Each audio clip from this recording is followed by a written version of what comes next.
la douceur. Mon frère, ma soeur, la brutalité t'éloignera de certaines portes délicates. La brutalité, quand on parle de la brutalité, on n'est pas que dans la brutalité physique, même dans la brutalité verbale. Ça va t'éloigner de certaines portes délicates. Apprends la douceur. C'est vrai que dans la plupart des familles africaines, la douceur est une denrée rare. C'est-à-dire qu'on a grandi dans la brutalité, on est né dans la brutalité. Déjà, quand tu naissais, l'infirmière t'avait tapé. Vrai ou faux? Excuse-moi, Madame Lucie, mais c'est vrai. Vous tapez les gens, tapez les bébés d'autrui et on ne sait même pas pourquoi vous les tapez. On tape les bébés d'autrui, ou le bébé ne pleure pas. Même maman, si le bébé là respire, il y a le battement de cœur. Vous voyez que le bébé là, il a les yeux ouverts. Laissez mon bébé tranquille. Mais vous voyez ces infirmières là venir taper les bébés. Le bébé doit pleurer, le bébé doit pleurer. Donc vous naissez déjà dans la brutalité. Dès que vous naissez, on vous donne des coups. Nous grandissons dans la brutalité, pour la plupart en tout cas des familles africaines.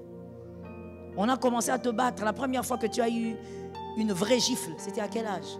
Toi-même tu sais. Il y a même des gens qui ne s'en rappellent plus, tellement que tu étais tout petit. Dans la brutalité. Et finalement la douceur, c'est difficile. Des fois, elle est étrangère à nous. Mais écoute, la douceur t'ouvrira des portes. J'ai dit pas seulement physique. Je commence d'abord par la douceur verbale. Apprends à parler avec douceur. Est-ce que quelqu'un m'entend? Apprends à parler avec douceur. C'est-à-dire, comme on l'a dit dernièrement, arrête de parler pour blesser. Parle avec douceur. Est-ce que quelqu'un m'entend? Celui qui sait parler avec douceur, c'est celui qui n'est pas aussi pressé à parler. Tu attends le bon moment pour exprimer ce que tu as à dire. Au fait, est-ce qu'on peut se comprendre ce soir plutôt? Est-ce qu'on peut se comprendre? Regardons-nous s'il vous plaît, comprenons-nous. Lorsqu'on dit parler à quelqu'un, au fait, ça veut dire quoi? Ça veut dire avoir la capacité de se faire comprendre. Bon, si toi, quand tu veux parler, tu sais que tu ne seras pas compris, pourquoi tu parles? Tout doit commencer par là. Voilà pourquoi il faut faire travailler les neurones. Parler, c'est la communication. Je veux communiquer, je veux me faire comprendre. Mais si tu sais que ton interlocuteur n'est pas prêt à te comprendre, pourquoi tu parles? Tu vas constater que lorsque tu parles, tout en sachant que celui qui est en face de toi n'est pas prêt à te comprendre, tu vas parler avec brutalité. Parce que tu vas te forcer de te faire comprendre. Et donc tu vas entrer dans la brutalité. Même les choses que tu ne devais pas dire, tu vas les sortir. Je dis à quelqu'un, apprenons à parler avec douceur. Travaillons sur nous-mêmes. Est-ce qu'on peut dire travaillons sur nous-mêmes? Travaillons sur nous-mêmes. Apprends à connaître tes limites. Apprends à reconnaître tes limites. Que toi, tu te limites là. À ce niveau-là, tu es très mauvais. Alors, tu dois travailler dessus. La douceur ouvre les portes. Rappelez-vous que Rebecca a eu un mariage par sa douceur. Et elle n'a pas seulement eu un mariage, parce qu'il ne faut pas seulement se marier, mais il faut entrer dans un mariage qui vous propulse. Rebecca est entrée dans un mariage qui a permis qu'elle soit dans une lignée des vaillants.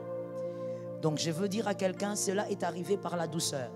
Il y a un monsieur qu'elle ne connaissait ni d'Adam ni d'Ève qui est venu lui disant, est-ce que tu peux nourrir mes bêtes? Il dit, il n'y a pas de problème. Je donne les eaux aux bêtes, je vous en donne aussi.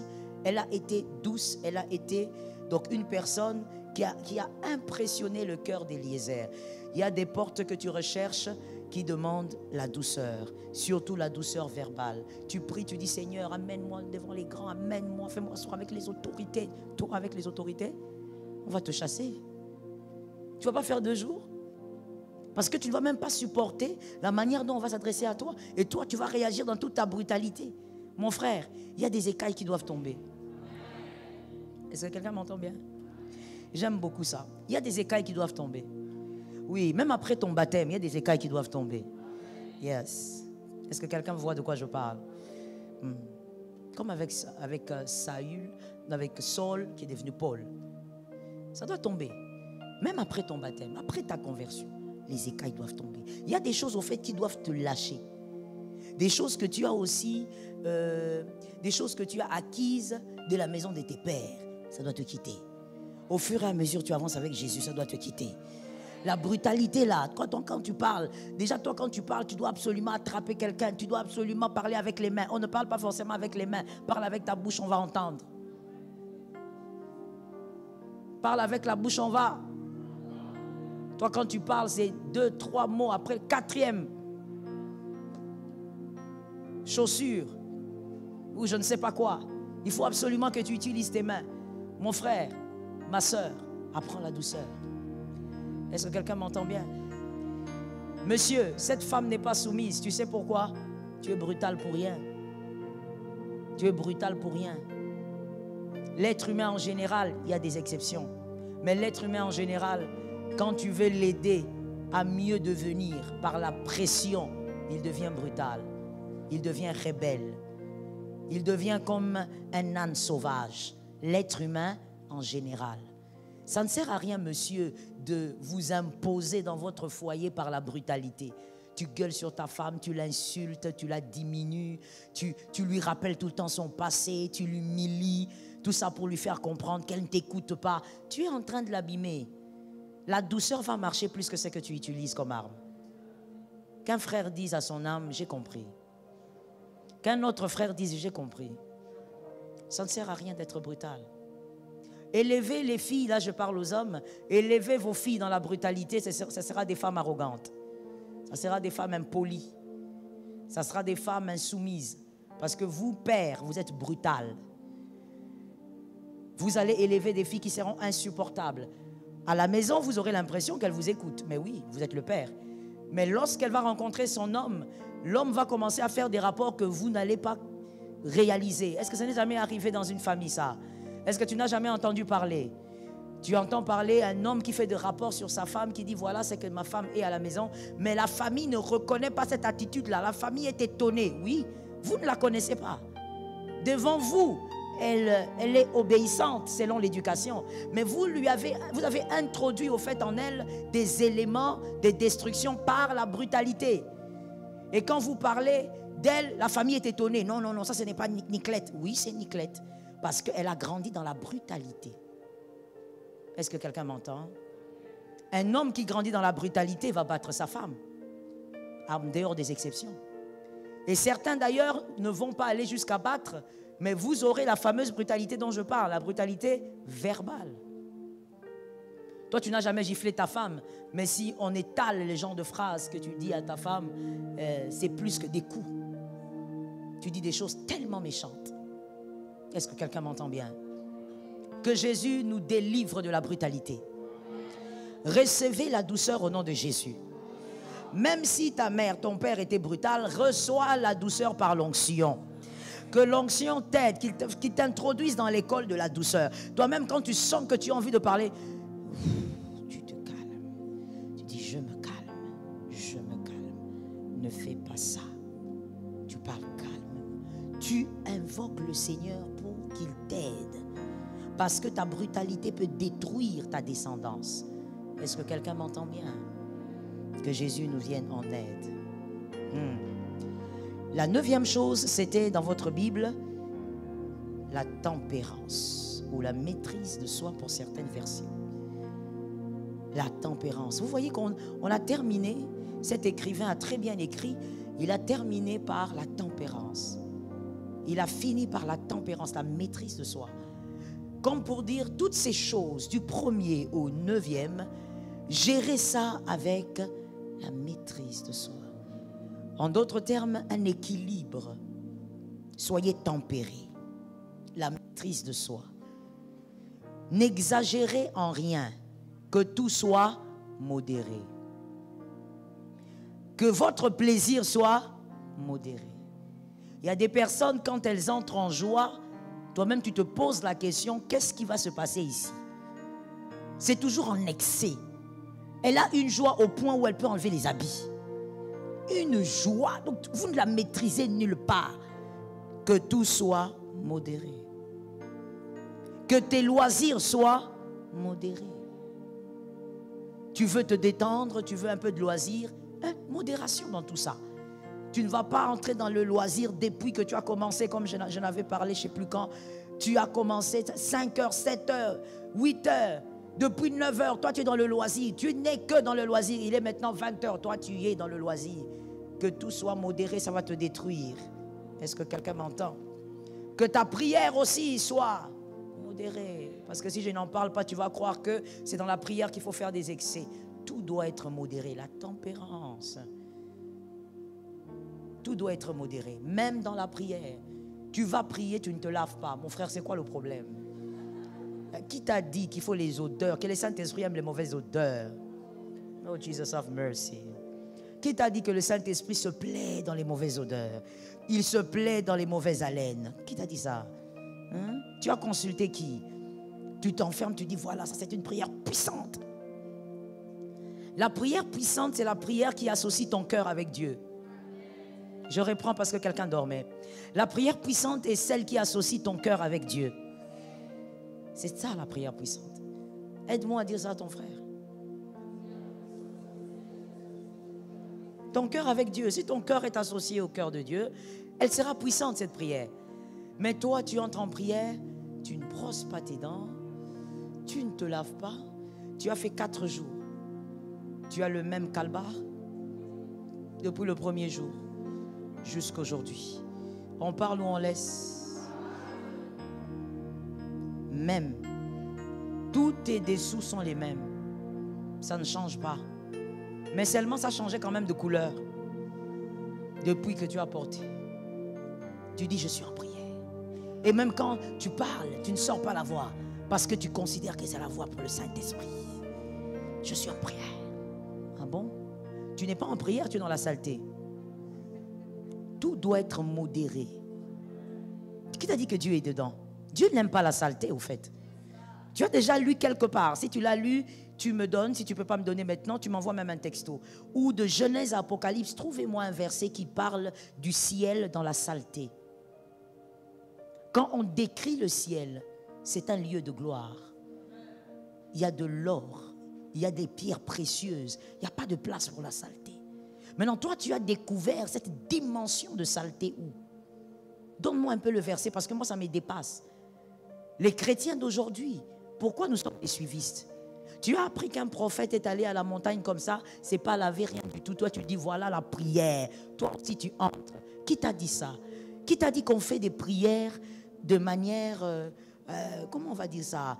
Par copie. On ne fait pas des prières par copie. La prière, c'est fait par révélation. Dis ça à ton frère parce que tu n'as pas dit amen. Dis à ton frère. Répète à ton âme, la prière se fait par révélation.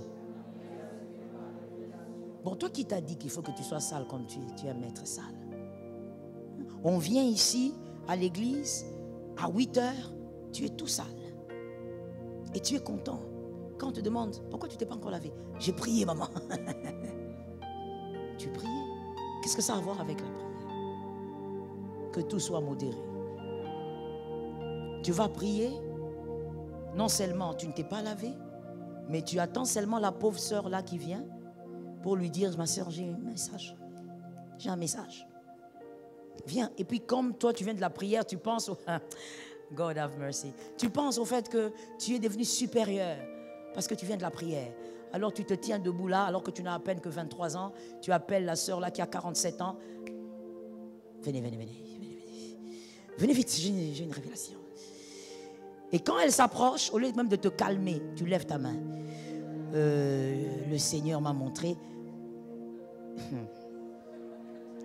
Je n'ai pas envie de dire la suite complète, la suite toi-même.